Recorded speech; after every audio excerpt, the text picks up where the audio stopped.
Hi everyone, আসসালামু আলাইকুম। আশা করি সবাই ভালো আছেন। প্রতিবারের মতো আবারও চলে আসছে আপনাদের মধ্যে আরেকটা গুরুত্বপূর্ণ টিউটোরিয়াল নিয়ে। সুপ্রিয় দর্শক, আমি আপনাদের কাছে দেখাবো ফেসবুকের সেরা 5টি গুরুত্বপূর্ণ সেটিং, যে সেটিংগুলো 70% মানুষের অজানা। আজকে সেই সেটিংগুলো আমি তুলে ধরবো।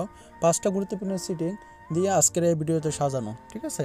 হয়তো বা কিছু লোক তার মধ্যে এই সেটিংগুলো জানে, যারা জানে তাদের জন্য আমার আজকের এই ভিডিও নয়, আর যারা জানেন না তাদের জন্য আমার আজকের এই ভিডিও। সো যাই হোক, আর বেশি কথা নয়, এই 5টা গুরুত্বপূর্ণ সেটিং যদি আপনি জানতে চান, তাহলে আপনার প্রত্যেকটা কথা শুনতে হবে, প্রত্যেকটা কথা ফলো করতে হবে, এবং প্রত্যেকটা স্কিপ করা যাবে না, কোনো কিছু স্কিপ করা যাবে না। স্কিপ করলে হয় কি, অনেক কিছু বাদ পড়ে যায়, যখন এরপরে অনেক সময় সেটিংগুলো করতে আপনাদের অসুবিধা হয়ে পড়ে। সো যাই হোক, আর বেশি কথা নয়, সবার প্রথমে আমি কাজের মধ্যে চলে যাব। আর সবচেয়ে প্রতিবারের মতো যেটা বলবো, চ্যানেল অবশ্যই যদি নিউ পার্সন যদি হয়ে থাকেন তাহলে অবশ্যই চ্যানেলটা সাবস্ক্রাইব করবেন। আর লেটেস্ট ভিডিও আপডেট যদি পেতে চান অবশ্যই নোটিফিকেশন বেল অন করে দেবেন, কেননা আমাদের এই চ্যানেলের ভিতরে সবসময় update video, latest video, Facebook page, group related, educated, এই ধরনের ভিডিওগুলো আপলোড করা হয়। সো যাই হোক, এই জন্য আমাদের ফার্স্ট অফ অল চলে যেতে হবে ফেসবুক। আমাদের ফেসবুকে চলে যেতে হবে। মনে করেন আমি ফেসবুক আসলাম, ফেসবুক আসার পর 3 আইকনে ক্লিক করলাম। এই 3 আইকনে আমি ক্লিক করছি। 3 আইকনে ক্লিক করার পরে আপনারা চলে যাবেন সিটিংয়ে, একটু নিচের দিকে চলে যাবেন। নিচের দিকে চলে যাবেন, সিটিং অ্যান্ড প্রাইভেসিতে ক্লিক করবেন, ঠিক আছে? সিটিং অ্যান্ড প্রাইভেসিতে ক্লিক করলাম। এরপর আবারও সিটিং অপশন শো করতে পারে, আমার এখানে সিটিং শো করতেছে, তো এখানে আবার সিটিংয়ে ক্লিক করলাম।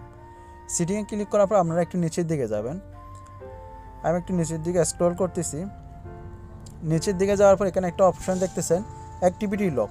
এই অ্যাক্টিভিটি লকটা হয়তো আপনাদের পাশেও থাকতে পারে, নিচের দিকেও থাকতে পারে। যেহেতু আমার এখানে নিচে আছে, এই জন্য আমি নিচে আসলাম। আজকের প্রথম অপশন হচ্ছে অ্যাক্টিভিটি লক। অ্যাক্টিভিটি লকটা সবাই আমরা জানি তো অ্যাক্টিভিটি লক, কিন্তু এটার কাজ কি, এটা আসলে কী রিসার্চ করে, এটা সম্পর্কে আমরা কেউ অবহিত নয়, এটা সম্পর্কে আমরা কেউ জানি না। আজকে অ্যাক্টিভিটি লগের মূলত কাজগুলো কি আমি সবগুলো তুলে ধরবো। ফার্স্ট অফ অল অ্যাক্টিভিটি লগে আমি ক্লিক করবো।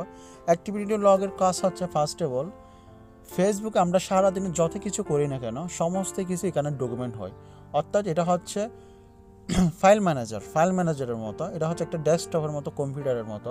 আপনি ফেসবুকে সারাদিন যার আইডি রিসার্চ করেন না কেন, যেসব পেজ ফলো করেন, বা যাদেরকে ফ্রেন্ড রিকোয়েস্ট পাঠান, বা ফ্রেন্ড রিকোয়েস্ট আনফলো করেন, বা কাকে ব্লক মারছেন, বা কোনো গ্রুপ ভিজিট করছেন, এভরিথিং, বা কোনো ভিডিও দেখছেন, বা কোনো পেজ ভিজিট করছেন, কারো আইডি ভিজিট করছেন, এভরিথিং আপনি ফেসবুকে যতদিন সারাদিন যতগুলো করবেন, যত কিছু করেন না কেন সমস্ত কিছু এই অ্যাক্টিভিটি লক অপশনের মধ্যে লুকিয়ে থাকে, ঠিক আছে? এই অ্যাক্টিভিটি লক অপশন এটার ভিতরে। এখন আমি এটা আপনাদের বোঝানোর জন্য কিছু সুবিধার্থে আমি অপশন দেখাই। আমি অ্যাক্টিভিটি লক দেখালাম, এখানে ক্লিক করলাম।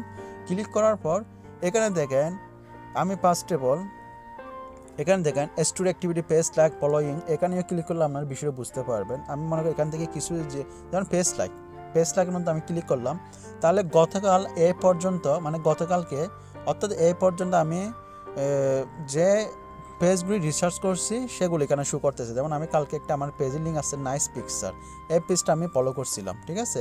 আমাদের গল্প আমি ফলো করছিলাম, প্রিন্সেস আসক্ত, ঠিক আছে? অর্থাৎ এখানে আপনার 1 মাসের অ্যাক্টিভিটিগুলো এখানে নোট করা থাকবে। অর্থাৎ আপনার পেজে, আপনার ফেসবুকে যত কিছু করেন না কেন এখানে সবগুলো থাকবে। আমরা অনেক সময় কিছু করতে গিয়ে আবার কিছু হারিয়ে ফেলি, তখন আমাদের কি করতে হবে, এই অ্যাক্টিভিটি লক অপশনে চলে আসতে হবে। অ্যাক্টিভিটি লক অপশনে আসলে আপনার সমস্ত কিছু এখানে পাবেন, ঠিক আছে? এরপরে দেখেন, আমি যদি এখানে আরও যদি ফলো করি, আমি এখানে ভিডিও চার্জ আছে, এখানে যদি আমি চার্জ হিস্টোরি ফলো করতেছি। চার্জ হিস্টোরি মানে আমি কালকের দিনে কী চার্জ করলাম, আমার ফেসবুকে কী চার্জ করলাম। যেমন আমি আমার অনুভূতি গ্রুপে আমি গেছিলাম, এই অনুভূতি গ্রুপে প্রাক্তনে গেছিলাম আমি, ঠিক আছে? আমি একটা লিঙ্কে গেছিলাম, একটা অনুভূতি গেছিলাম। আমি অনুভূতিতে যতবার গেছি ততবার এখানে শো করতেছে। প্রাক্তনে আমি কালকে একটু করে আমার প্রাক্তন গ্রুপটা একটু ভিজিট করলাম, তাও এখানে শো করতেছে। আশা করি ক্লিয়ার অ্যাক্টিভিটি লগের অপশন কাজ। অ্যাক্টিভিটি লগটা আসলে এত যে ইম্পর্ট্যান্ট, আপনি সারাদিন ফেসবুক যত কিছু করেন না কেন সমস্ত কিছু কিন্তু এখানে থাকবে, যেটা আমাদের অজানার বাইরে। আশা করি এই জিনিসটা আপনাদের খুব ভালো লেগেছে। সো যাই হোক, দ্বিতীয় অপশন আমি যেটা দেখাবো, দ্বিতীয় অপশন এখানে যে আরেকটা ফেসবুকের রেস সেটিংটা আমি দেখাবো, অ্যাপস অ্যান্ড ওয়েবসাইট। এই অ্যাপস অ্যান্ড ওয়েবসাইটের আসলে কাজটা আমরা অনেকজনও জানি না। আজকের এই ভিডিওর মধ্যে আমি সেটা তুলে ধরতেছি। অ্যাপস অ্যান্ড ওয়েবসাইট, আমরা কিছু সফটওয়্যার ইউজ করি, আমি এটাতে ক্লিক করলাম। কিছু সফটওয়্যার ইউজ করি, যে সফটওয়্যারগুলো ফেসবুক দ্বারা লগ ইন করতে হয়। যেমন তার মধ্যে কিছু এক্সাম্পল দিই, যেমন টিকটক যারা অনেক সময় ফেসবুক অ্যাকাউন্ট লগ ইন চায়, তো ফেসবুকের সাথে সম্পৃক্ত এই ধরনের কিছু সফটওয়্যার আছে, কিছু অ্যাপস আছে যেগুলো ফেসবুকের নোটিফিকেশন মানে পারমিশন চাই। তো অনেকজন ফেসবুকে দিয়ে ডাইরেক্টলি খুলে ফেলে, যেমন টিকটক অনেক সময় ফেসবুক অ্যাকাউন্টে খোলা হয়। তো আমি কিন্তু ফেসবুকের সচরাচর কোনো অ্যাপস খুলি না, ঠিক আছে, যার কারণে আমার এখানে শো করতেছে না। যারা অনেক সময় বিভিন্ন অ্যাপস ফেসবুক দিয়ে খুলে পেলেন তাদেরগুলো এখানে শো করবে, কোন অ্যাপস আপনি ফেসবুক দিয়ে লগ ইন করছেন সেখানে এটা শো করবে। মূলত এটার কাজ হচ্ছে এটা, ঠিক আছে। এখন আমি ব্যাক দিলাম, 2 নাম্বার কাজ শেষ হলো, আমি 3 নাম্বার কাজে যাব। 3 নাম্বার কাজের মধ্যে গেলে একটু উপরের দিকে আমি যাচ্ছি, একটু উপরে যাচ্ছি, আমি আরেকটা অপশন খুঁজবো, দেখেন মিডিয়া। আমি মিডিয়া অপশানে ক্লিক করলাম। মিডিয়া অপশানের কাজটা কি, this is the most important. যে আমাদের অনেক সময় ফেসবুকে ঢুকতে গেলে আমাদের এমপিগুলো কেটে ফেলে, কেননা ফেসবুকে ঢুকতে আমরা নিউজ পেজে যেতে অনেক সময় ভিডিওগুলো অটোমেটিকলি চলে। সো যাই হোক, মিডিয়া অপশানে গেলে আমরা অনেক সময় ফেসবুকে ঘুরতে ভিডিওগুলো অটোমেটিকলি চলে, এই জন্য অনেক সময় আমাদের এমবিগুলো হুট করে কেটে ফেলে যারা খুব এমবি রিচার্জ করে।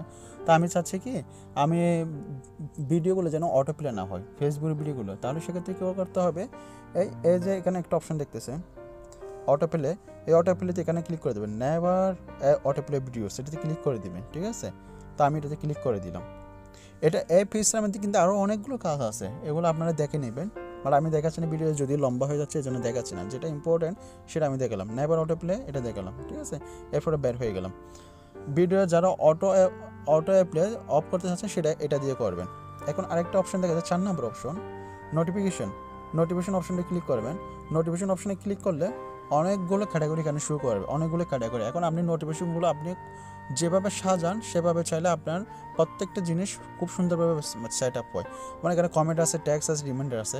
নোটিফিকেশন অনেক সময় বিরক্তজনক লাগে, লাইক দিলে নোটিফিকেশন, কমেন্ট করলে নোটিফিকেশন, ফ্রেন্ড রিকোয়েস্ট পাঠালে নোটিফিকেশন, গ্রুপের ইনভাইট করলে নোটিফিকেশন, এভরিথিং এত নোটিফিকেশন আছে যা বলার বাইরে নয়। কেউ ট্যাগ করলে নোটিফিকেশন, কেউ আবার ইনভাইট পাঠালে নোটিফিকেশন।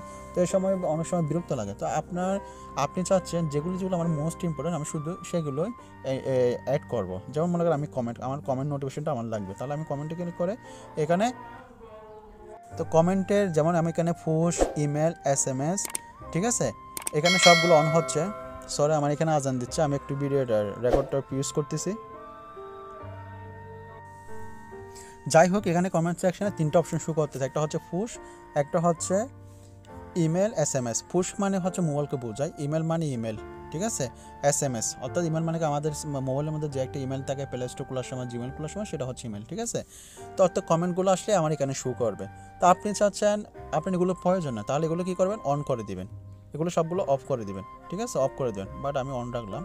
তো এভাবে আপনাদের সুন্দরগুলো ফ্রেন্ড রিকোয়েস্ট, আপনি যেমন ফ্রেন্ড রিকোয়েস্ট, মোবাইল সবগুলো আমি অন করে দিচ্ছি, আমার যেগুলো ইম্পর্টেন্ট প্রয়োজন। তা আপনার মনে হচ্ছে যে আমার এটা প্রয়োজন না, তাহলে এটা অফ করে দেবেন। তো এখানে এতগুলো ক্যাটাগরি আছে, যেগুলো আপনার প্রয়োজন না, যেগুলো বিরক্তজনক, সেগুলো আপনি দেখে আপনি অফ করে দেবেন। তাহলে আশা করি এটা নোটিফিকেশনের কাজটা বুঝতে পেরেছেন। 4 নাম্বার। 5 নাম্বার আমি আরেকটা সিটিং দেখাবো। একটা আবার নিচের দিকে গেলাম, নিচের দিকে আমি সিটিংটা একটু খুঁজতেছি, জাস্ট অ্যাড প্রিফারেন্স এই অপশানটা দেখেন, পারমিশন অপশানে পাবেন অ্যাড প্রিফারেন্স। আমরা ফেসবুকে ইউজ করার সময় অনেক সময় বিভিন্ন বিরক্তিজনক অ্যাড চলে আসে, ভিডিও দেখতেছি এখানে অ্যাড চলে আসতেছে, বা এমনিতে বিভিন্ন রকম অ্যাড চলে আসে যেগুলো আমাদের খুব বিরক্ত লাগে। আপনি চাইলে সেগুলো অফ করে দিতে পারবেন, হাইড করে রাখতে পারবেন। এখন দেখেন আমার এখানে যেসব ওয়েবসাইট থেকে যেসব ক্যাটাগরি থেকে আমার অ্যাডস আসে সেগুলো আমার এখানে শো করতেছে। যেমন আমি যেহেতু দেশের বাইরে থেকে, এখানে আমার বিভিন্ন ক্যাটাগরি আছে, দেখেন website cash, elite marketing, lake hack, তারপর সফটওয়্যার আরবান ডেভেলপমেন্ট, ঠিক আছে। এগুলো থেকে আমার কাছে সবসময় এটা আসে। আমি চাইলে এগুলো আমি হাইড করে রাখতে পারবো। হাইড করতে হবে, এখানে হাইড অপশন আছে, হাইডে ক্লিক করলে হাইড হয়ে যাবে, ঠিক আছে। সো যাই হোক, 5টা সিটিং দেখা গেছে, যে 5টা সিটিং হয়তো আমরা সবাই চোখে দেখি, হয়তো আমরা এই 5টা সিটিং আসলে মূলত কাজ কি যেটা আমরা নিজেরও জানি না, ঠিক আছে। আজকের এই ভিডিওতে আমি দেখানোর জন্য চেষ্টা করছি, অলরেডি দেখাইছি 5টা সিটিংগুলো আশা করি আপনারা বুঝতে পেরেছেন। এরপর যদি আপনাদের কোনো কিছু অজানা থাকে, কোনো কিছু যদি নাই বুঝেন, অবশ্যই আমাকে কমেন্ট সেকশনে জানাবেন। আর ভিডিও যদি ভালো লাগে, আপনারা কোন ধরনের ভিডিও পেতে চান সেগুলো আমাকে কমেন্ট সেকশনে জানাতে পারেন। আমি ইনশাল্লাহ সেই অনুযায়ী ভিডিও করার চেষ্টা করব। সো যাই হোক, ভালো থাকবেন, সুস্থ থাকবেন, শরীরের প্রতি যত্ন নেবেন। আজকে এ পর্যন্ত, আসসালামু আলাইকুম।